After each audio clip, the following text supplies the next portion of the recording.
Turf or grass football fields, which surface is safer?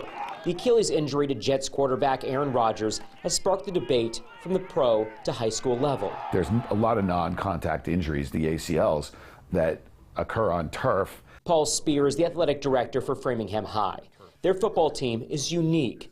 They typically practice on turf but play their home games on the grass of Bowditch Field. Nothing that we can mark and note and say, oh, okay, we've got, this is an aberration where we're having all these injuries on turf. Spear admits with only 5 or 6 grassy home games a year, it's hard for them to keep up with statistics. However, they will not allow the team to play or practice on turf in high temperatures. Issues with their turf practice field forced Framingham to suspend part of their 2016 season.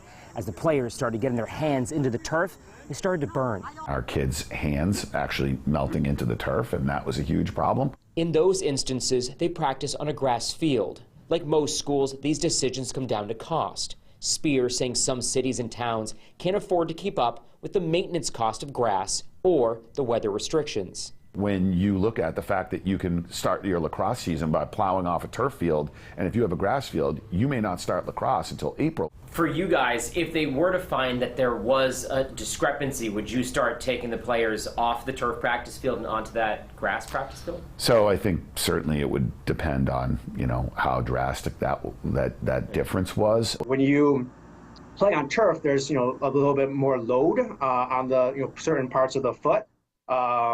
And it can cause, alter your mechanics. Chris Ma is a sports medicine physician at Boston University. He says some studies have shown an increase in injuries on turf. Especially of the ankle and foot, and less so with the knee or the hip. The question now becomes, does the potential safety increase make up for the cost?